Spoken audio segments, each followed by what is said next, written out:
Bueno, continuamos entonces.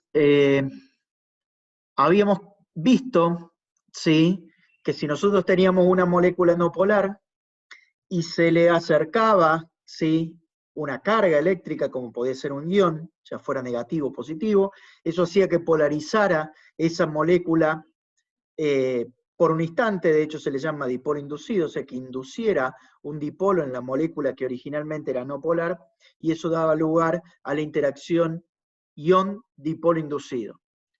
También vimos que dos moléculas que son no polares, si una de ellas en algún momento por algún tipo de perturbación, como puede ser por ejemplo por un choque, ¿sí?, modificaba su distribución simétrica de carga y generaba un dipolo un dipolo inducido durante un tiempo muy corto, ese dipolo inducido podía inducir otro dipolo en otra molécula no polar y producir una interacción dipolo inducido-dipolo inducido.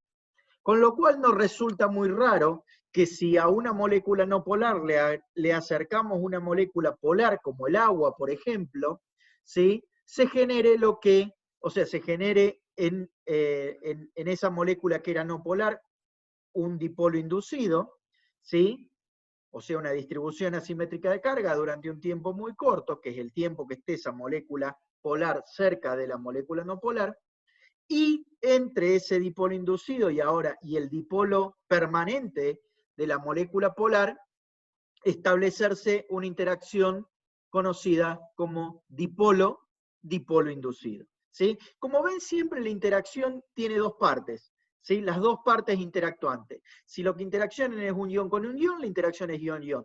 Si la interacción es un ion con un dipolo, es interacción ion-dipolo. Si la interacción es un ion con una molécula no polar, ¿sí?, es ion-dipolo inducido. Luego, la interacción de un dipolo con un dipolo es interacción dipolo-dipolo. La interacción, o sea, que sería una molécula polar con una molécula polar. La interacción de una molécula polar con una molécula no polar será dipolo-dipolo inducido. ¿Sí?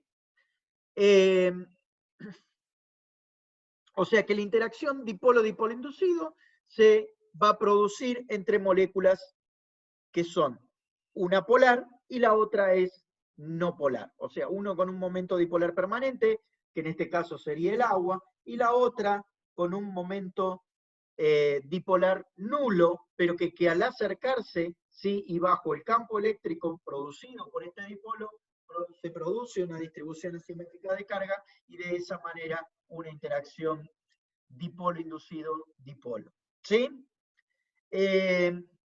Nuevamente, mientras mayor sea el momento dipolar de esta molécula polar, mayor va a ser el campo eléctrico, y ya vimos que la polarizabilidad de esta molécula, ¿sí?, o sea que que el momento dipolar inducido en esta molécula es directamente proporcional al campo eléctrico provocado por esto. O sea que a mayor momento dipolar de esta, mayor va a ser esta interacción dipolo-dipolo inducido. ¿Sí? ¿Por qué? Porque mayor va a ser el momento dipolar inducido en esta molécula. ¿Sí? O sea, el momento dipolar inducido en esta molécula, como habíamos visto antes, sí, es directamente proporcional al campo eléctrico producido por esto, o sea, el dipolo permanente de esa molécula, sí, y la polarizabilidad, o sea, la facilidad con la que esta nube de electrones se puede, sí, distorsionar. Este tipo de interacción es realmente muy importante. Fíjense que uno pensaría que el oxígeno no se puede disolver en agua, porque en principio el oxígeno es una molécula no polar y no interaccionaría con el dipolo del agua. Bueno, ahora ya sabemos que sí interacciona. Y esa es la razón por la cual el oxígeno se puede disolver en agua, y de esa manera existe vida, digamos, en los ríos y en los mares. Existen peces, ¿sí?, que a través de sus branquias, ¿sí?, pueden respirar oxígeno. ¿Por qué? Porque hay oxígeno allí disuelto. De hecho, sí, el oxígeno disuelto, o una medida del oxígeno disuelto, es una medida bastante habitual para caracterizar un agua, ¿sí?, ya sea de río, de lago o en el mar. ¿Sí? Por otra parte, ¿sí?, las bebidas gaseosas, ¿sí?, se basan en la disolución de dióxido de carbono en agua. El dióxido de carbono es una molécula no polar, que si no fuera por este tipo de interacción tampoco existiría. O sea, no existiría la soda y no existirían todas las bebidas gaseosas que nosotros conocemos, ¿sí? Por último, la última interacción, y no por eso la menos importante, yo diría que es la más fuerte, de hecho, de todas las interacciones intermoleculares, es la interacción puente-hidrógeno. ¿Cuándo se da una interacción puente-hidrógeno? Bueno, una interacción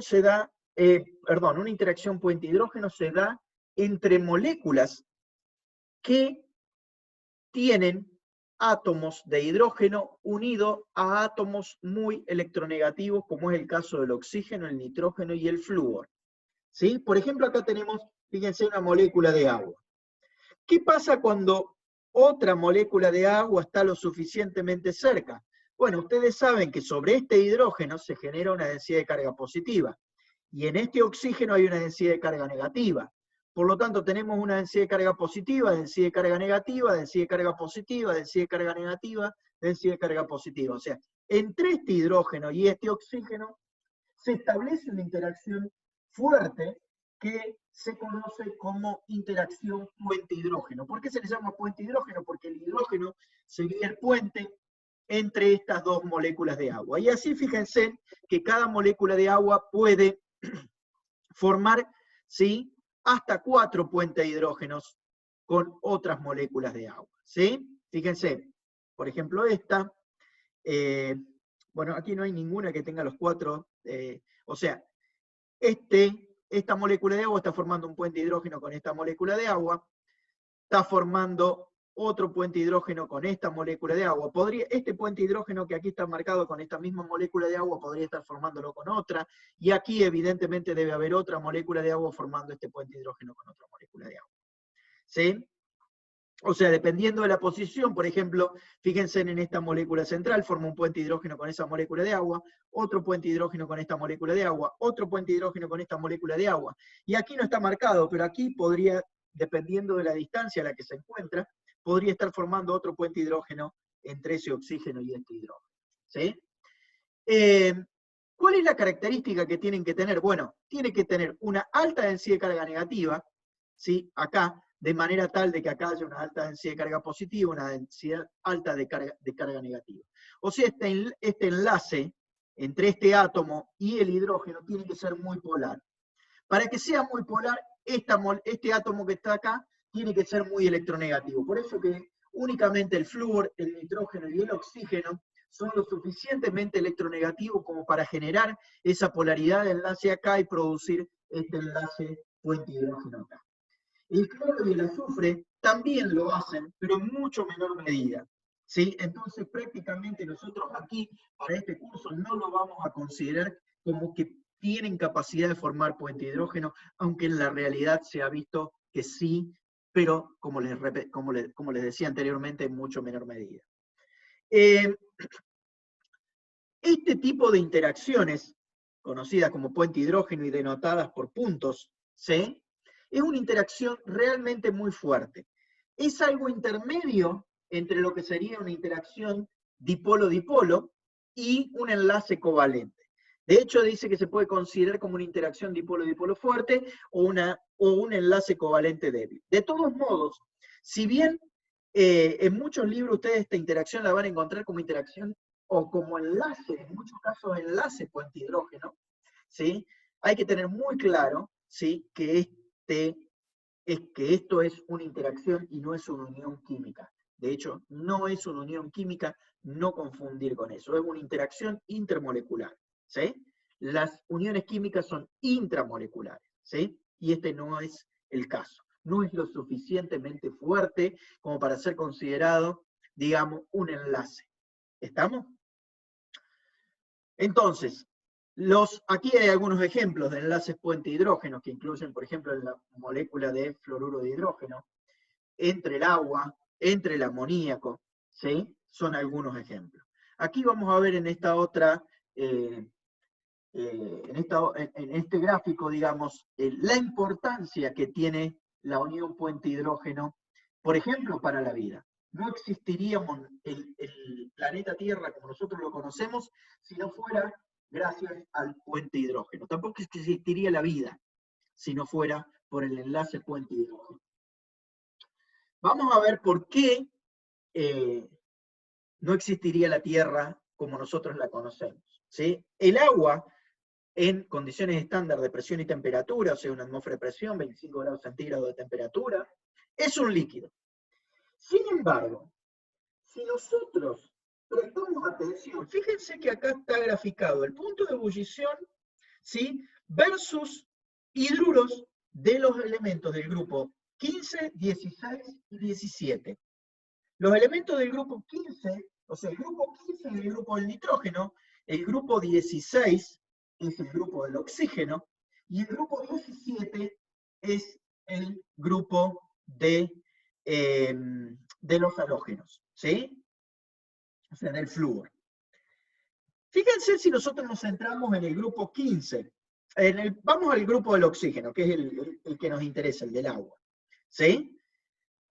Tenemos el hidruro de teluro, el hidruro de selenio y el hidruro de azufre. Si ustedes ven, la tendencia indica, ¿sí? Obviamente, ¿por qué es que el punto de ebullición baja a medida que yo bajo, ¿sí?, o aumento el número atómico? Perdón, disminuyo el número atómico, ¿sí? O sea, a medida que yo me voy en un grupo de arriba hacia abajo, el punto de ebullición aumenta, ¿sí? Fíjense, yo tengo el teluro que está acá abajo, el selenio, azufre, ¿sí?, y oxígeno. Oxígeno, azufre, selenio, teluro, para que ustedes se ubiquen en el grupo 16.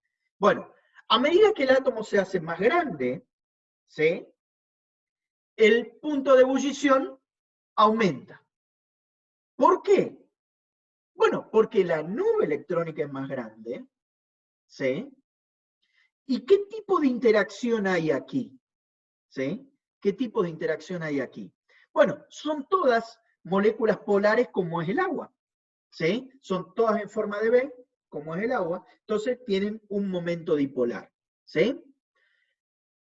Pero también tienen las fuerzas dispersivas como interacción, ¿sí?, que se suman a las dipolo-dipolo, ¿sí? Y como el teleniuro de hidrógeno es mucho más grande la nube electrónica que el sulfuro de hidrógeno, por ejemplo, ¿sí?, esa fuerza es bastante más importante, la dispersiva. A pesar de que el sulfuro de hidrógeno tiene un momento dipolar más grande que el teleniuro de hidrógeno, ¿sí? Pero bueno, eso es bastante normal. A medida que yo aumento el peso molecular, ¿sí?, aumenta el punto de ebullición, ¿sí? O sea, es más difícil, ¿sí?, romper o vencer esas fuerzas de interacción. O sea que en ese grupo, ¿sí?, en el grupo del agua, el agua debería tener el punto de ebullición más bajo de todo. Y si uno sigue la tendencia que tiene acá, el agua debería tener un punto de ebullición de aproximadamente unos menos 70 grados. Aproximadamente, menos 70 grados. O sea que todo el agua que nosotros tenemos, que existiría en el planeta a 25 grados centígrados, debería ser un gas. O sea, el agua debería ser un gas. Si el agua fuera gas, obviamente, imagínense ustedes, la Tierra no sería lo que es. Pasa lo mismo, fíjense, con el fluoruro de hidrógeno, que debería tener un punto de ebullición de unos 125 grados centígrados, y el amoníaco, que también debería tener un punto de ebullición, si siguiera la misma tendencia que tienen estos compuestos, de alrededor de unos menos 130 grados centígrados, ¿sí? Todas temperaturas por debajo de cero. O sea, todas estas tres sustancias, el amoníaco, ¿sí?, el agua y el fluoruro de hidrógeno, deberían ser líquidos, ¿sí? Sin embargo, la realidad es que, salvo el amoníaco, ¿sí?, que tiene un punto de ebullición de aproximadamente 28 grados centígrados, el fluoruro de hidrógeno y el agua, nosotros sabemos que a temperatura ambiente y a una atmósfera de presión son líquidos. ¿Por qué es que tienen este punto de ebullición tan alto? Si tienen un punto de ebullición tan alto, pues significa que tienen una interacción mucho más fuerte que la que tienen todo este grupo de átomos, de compuestos. ¿Sí? ¿Cuál es esa interacción? Bueno, tiene las dipolo-dipolo, por supuesto, tiene las interacciones dispersivas o de London, por supuesto, pero aparte tiene una interacción muy importante que es la puente de hidrógeno y que es muy fuerte. Esa es la razón por la cual estas moléculas, ¿sí?, tienen puntos de ebullición anormalmente altos, ¿sí? Porque el agua puede interaccionar con otras moléculas de agua mediante puente de hidrógeno, porque el fluoruro de hidrógeno puede interaccionar con otras moléculas de fluoruro de hidrógeno por medio de puente de hidrógeno, y el amoníaco puede interaccionar con otras moléculas de amoníaco mediante puente de hidrógeno. Fijémonos, ¿sí? Aquí hay un video en donde realmente se puede ver, veamos el video y se los voy comentando. Básicamente lo que ustedes tienen allí, ¿sí?, es un globo lleno de agua, y esta persona lo que va a hacer allí es con un alfiler romperlo. ¿Uno qué esperaría? Uno esperaría que el agua salga dispersada en todas las direcciones y que caiga, ¿sí?, sin ningún tipo de forma en particular, ¿sí? Porque al romper las paredes del globo, el agua quedaría liberada, ¿sí? Sin embargo, vean lo que ocurre cuando realmente se rompe ese globo. Esto está puesto en cámara lenta, ¿sí? En realidad es una cámara ultra rápida para poder ver la imagen después en cámara lenta. Fíjense cómo el agua, ¿sí?, nunca pierde la forma del globo. Y uno le podría seguir esa película, ¿sí?, y vería que siempre es así.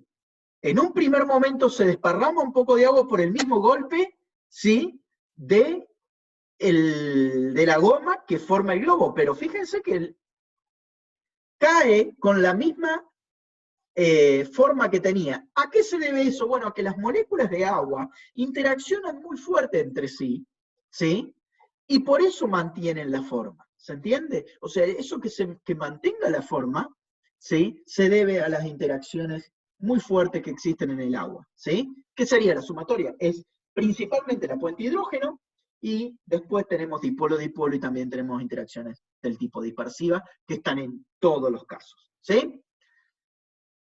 Estas son todas las posibles combinaciones, ¿sí? Todas las posibles combinaciones que puede haber de puente de hidrógeno, ¿sí? Fíjense, por ejemplo, en el ácido acético. El ácido acético es una molécula que también, si no fuera por el puente de hidrógeno, sería un gas, y nosotros sabemos que el ácido acético es un líquido a presión y a temperatura estándar. Fíjense que el ácido acético forma dos puentes de hidrógeno, ¿sí? Entre este OH de esta molécula de ácido acético, S, con el oxígeno de la otra molécula de ácido acético, y aquí abajo es el caso opuesto. O sea, entre dos moléculas sí se forman dos enlaces puente hidrógeno, ¿sí? Fíjense, allí está, y esta es la combinación entre todos. ¿Sí? Uno puede identificar acá arriba cuál es la combinación. Esto es el amoníaco, cómo interacciona. Fíjense, cada amoníaco puede interaccionar con 4 moléculas de amoníaco formando puente de hidrógeno. Se forma una red, de hecho. ¿Sí? Si nosotros podemos identificar, ¿sí?, un enlace puente hidrógeno, ¿sí?, sería, acá está mal el dibujo, sería entre ese nitrógeno, ese hidrógeno y ese nitrógeno. ¿Sí? Se me corrió la figurita allí. Bueno, esta es la interacción entre todas las posibles. Y la otra cuestión por la que yo le decía la vida no existiría si no fuera por el puente hidrógeno es porque la doble hélice de ADN, sé que ustedes saben que es una doble hélice esa, está unida, o sea, enrollada, debido a interacciones puente hidrógeno entre la timina y la adenina y entre la guanina y la citosina. Fíjense que en el caso de la adenina y la timina tiene dos enlaces puente hidrógeno y en el caso de la citosina con la guanidina tiene 3 uniones puente hidrógeno en cada una de las moléculas. O sea, estos puentes de hidrógeno son los que separan esta hebra, o sea, los que mantienen unido esta hebra de ADN con esta otra hebra de ADN. O sea, la doble hélice, la famosa doble hélice de ADN tan vital y tan importante para la vida y para la herencia, si no existirían si no fuera por el puente de hidrógeno. O sea, el puente de hidrógeno realmente es una interacción muy importante debido a su fuerza. Bueno, lo que ustedes ven acá es una comparación entre las energías de interacción de manera genérica, ¿sí? Puede haber algunas que se salgan de este rango, pero normalmente este intervalo de energía es en el que uno las puede encontrar. Fíjense que la interacción ion-dipolo es la más fuerte de todas, ¿sí? Está entre 40 y 600 kJ por mol, ¿sí? La interacción entre un ion y un dipolo. Las dos especies, ¿sí? Tienen carga permanente, ¿sí? Tanto un dipolo permanente como la carga neta en el ion. Después viene la interacción dipolo-dipolo, que también en ese caso tienen carga neta los dos. Tenemos un dipolo interaccionando con otro dipolo. Eso está entre 5 y 25. ¿Sí? Fíjense, la puente hidrógeno es más importante que la dipolo-dipolo. ¿Sí? Es más fuerte que la dipolo-dipolo en general. Va entre 10 y 14 kilojoules. ¿Sí? Es, en general, ¿sí? De menor energía que la interacción ion-dipolo. Pero de nuevo, eso depende también del caso particular de las moléculas que nosotros estemos analizando. Esto es una generalidad. La ion-dipolo inducido es entre 3 y 15 kJ por mol, ¿sí? Un ion con una molécula no polar. La dipolo-dipolo inducido entre 2 y 10, o sea, un dipolo permanente con una molécula, o sea, una molécula polar con una molécula no polar, o en este caso un átomo, que el átomo de xenón. ¿Sí? Y por último, las fuerzas o las interacciones dispersivas, o de dispersión, o de London, ¿sí? Como yo les había dicho, pueden ser muy chiquitas, prácticamente insignificantes, 0,05 kJ por mol, a tener valores tan grandes como la de un puente hidrógeno, ¿sí? Como 40 kJ por mol. ¿Estamos? Entonces, entre las más importantes está la puente hidrógeno, luego le sigue la dipolo-dipolo, y después aquellas que intervienen los dipolos inducidos. Pero ojo que en algunos casos, si por ejemplo ustedes saben, por ejemplo, los hidrocarburos, o sea, los aceites, por ejemplo, son hidrocarburos, son moléculas no polares, y sin embargo son líquidos. Las naftas son hidrocarburos, y sin embargo también son líquidos. ¿Estamos? ¿Cuál es la razón allí? Son moléculas muy largas, ¿sí? No polares, pero que son como una varilla. Entonces el área de contacto es muy grande, entonces su interacción realmente es muy eficiente y es muy grande, y de esa manera, digamos, esas moléculas existen como líquidos. Ahora comparemos cómo son estas fuerzas de interacción intermolecular con las intramolecular, que son las encargadas del enlace químico. Fíjense, los enlaces iónicos, ¿sí? La energía del enlace iónico está entre 400 y 4000 kJ por mol. La de los enlaces covalentes está la interacción es más débil, que en el caso del enlace covalente está entre 150 y 1100 kJ por mol.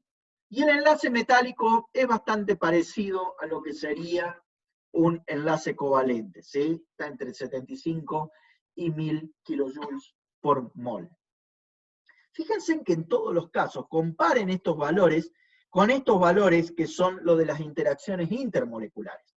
Y se van a dar cuenta fácilmente, ¿sí?, que yo puedo ir desde el estado sólido al estado gaseoso, ¿sí?, porque para ir del estado sólido al estado gaseoso, lo que yo necesito vencer son estas fuerzas, estos órdenes de magnitud de energías, ¿sí?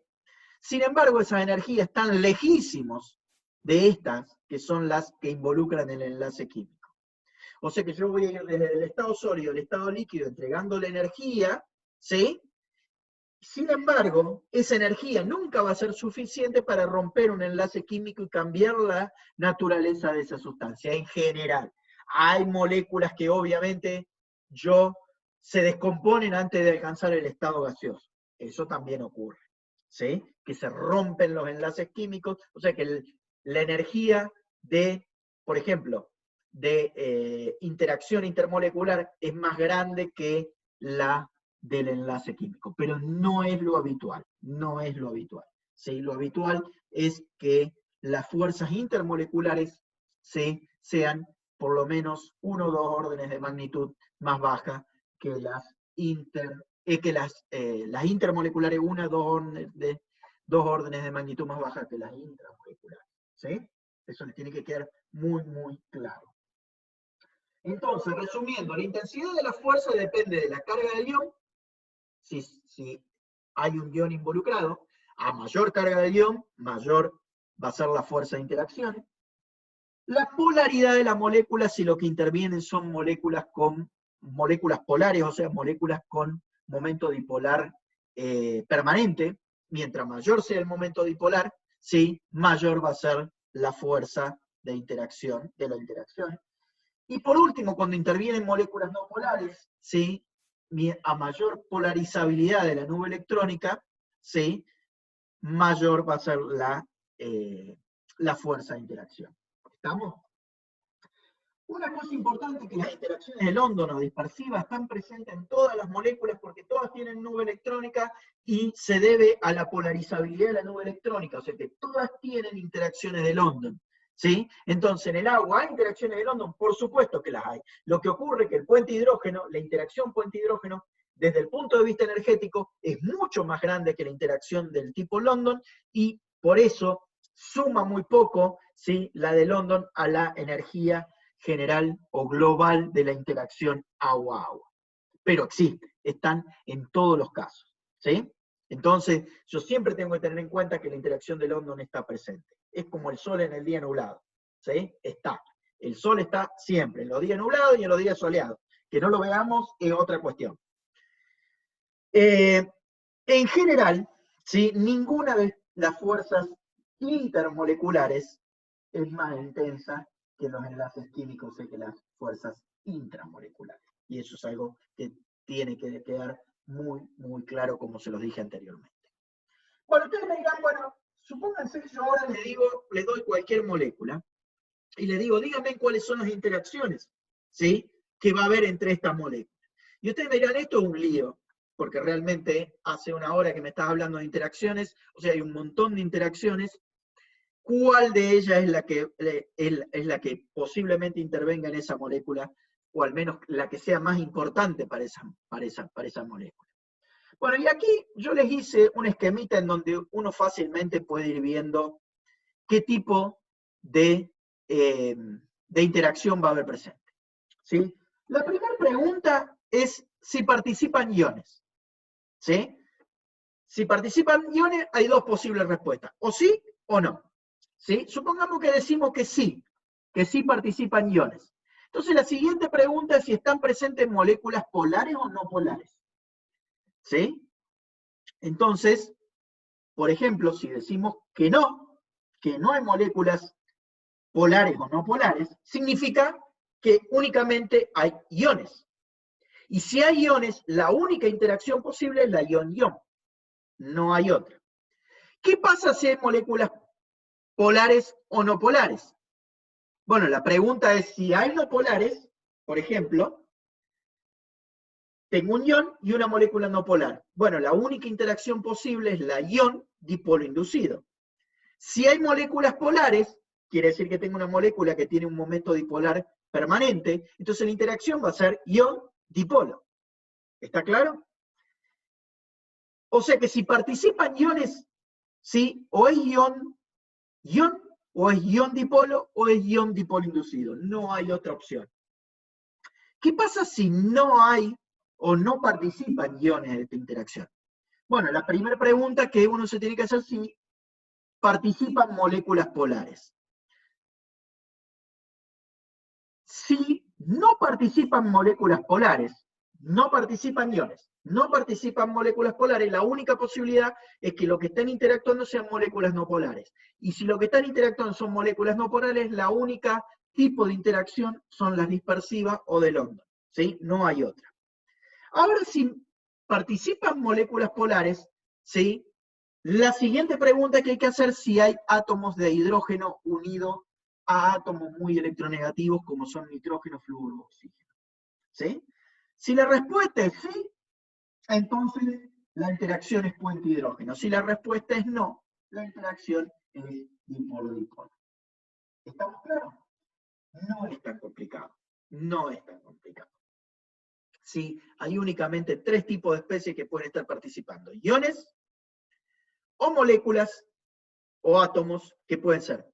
Si son átomos, es no polar, pero las moléculas pueden ser o polares o no polares.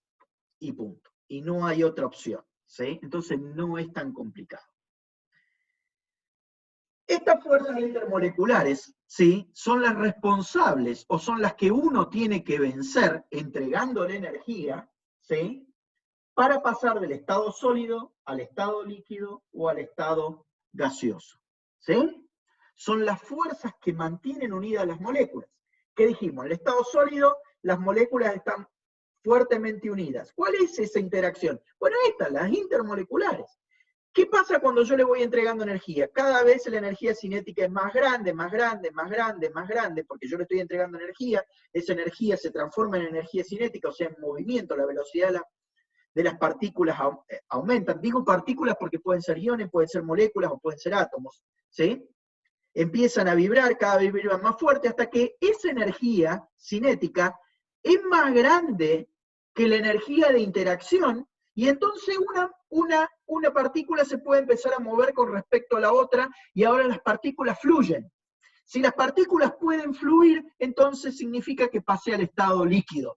Luego, si les sigo entregando energía, esas siguen aumentando la energía cinética, y llega un momento en que la energía cinética, o que algunas moléculas tienen energía cinética suficiente, como para directamente vencer esas interacciones, ¿sí? Que existen entre esas dos partículas y pasar a la fase gaseosa. O sea que estas fuerzas intermoleculares son las que me van a determinar si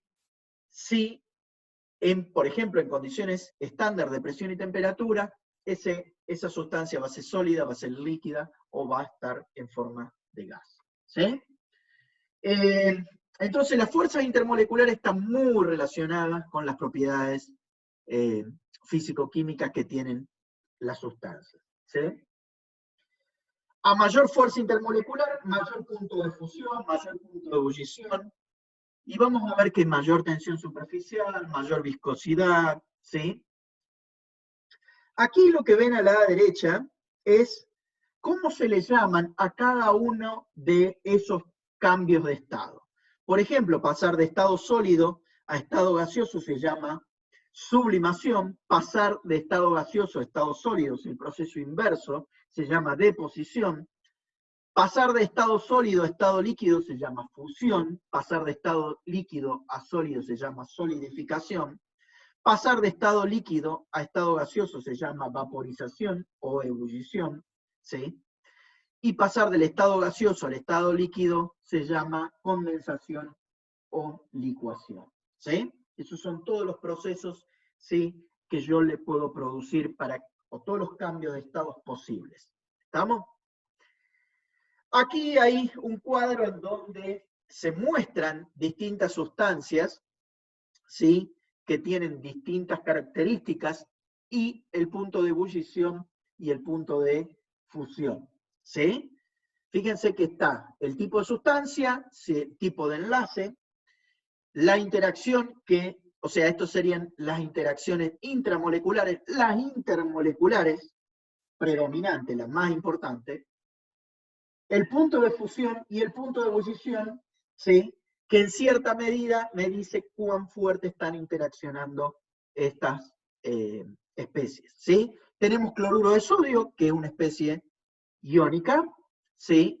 La interacción que va a predominar es ion-ion, y fíjense que es una interacción que hemos visto, es sumamente fuerte, de hecho es un enlace químico, no es una fuerza intermolecular, no es una interacción intermolecular, es una intramolecular, es un enlace químico, es muy fuerte, y fíjense, los puntos de fusión y el punto de ebullición es el más alto de todas las que hay aquí listadas, ¿sí? Y eso siempre es así. El sulfuro de hidrógeno, ¿sí? Que es, la unión es, o sea, las uniones son covalentes polares y la sustancia es una sustancia polar, ¿sí? Tiene un momento dipolar permanente, porque tiene la misma forma que el agua en forma de D, y eso genera un dipolo, porque el azufre es más electronegativo que el hidrógeno, entonces cada enlace es polar, y al igual que el agua, tiene un momento dipolar permanente. Entonces la interacción más importante es el dipolo-dipolo, ¿sí? Y fíjense, el punto de fusión, o sea, la temperatura a la cual el sólido pasa a líquido son menos 83 grados centígrados, y el punto de ebullición, o sea, la temperatura a la cual de estado líquido yo paso a estado gaseoso, son menos 62 grados centígrados.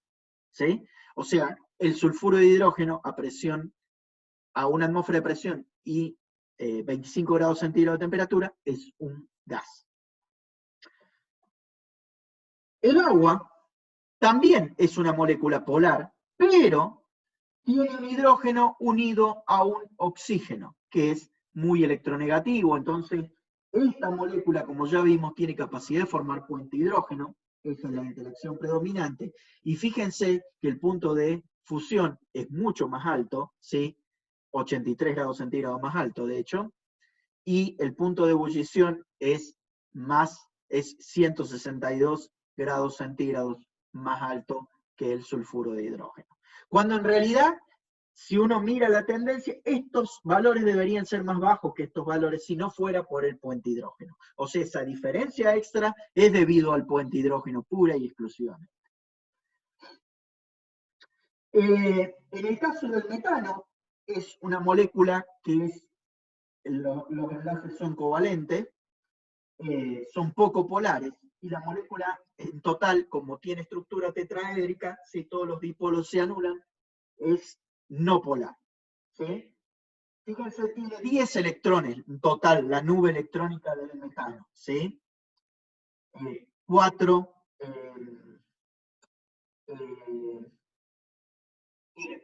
6 electrones del 6 electrones del carbono y 4 del hidrógeno. Tiene 10 electrones en total. El tetracloruro de carbono también es covalente no polar, es tetraédrico igual que el metano, pero fíjense, es una molécula mucho más grande, tiene mayor, la nube electrónica tiene 74 electrones, o sea, es más grande que el caso del metano, y si comparamos, vamos a ver que el punto de fusión y el punto de ebullición del tetracloruro de carbono es mucho más alto que el metano. De hecho, el metano es un gas a presión y temperatura ambiente, mientras que el tetracloruro de carbono, sí, es un líquido. Por último, fíjense que el neón, que es no polar y que tiene una nube electrónica parecida a la del metano, ¿sí? Tiene valores, ¿sí? Que son muy bajos en punto de fusión y punto de ebullición. Ustedes me dirán, ¿por qué en el caso del metano tiene punto de fusión y punto de ebullición más alto si la nube electrónica tiene el mismo tamaño y si el tipo de interacción que hay aquí, que es de London, es la misma? Bueno, fíjense que en el caso del neón tiene un único núcleo, ¿sí? Y toda la nube electrónica está alrededor del núcleo. En el caso del tetracloruro de carbono, tiene el núcleo de carbono, tiene los núcleos de hidrógenos distribuidos. Eso hace que la nube electrónica, ¿sí?, esté más dispersa en núcleos positivos, ¿sí? Con lo cual la polarizabilidad de esa nube electrónica es mucho más baja que la polarizabilidad que tiene la nube electrónica del neón.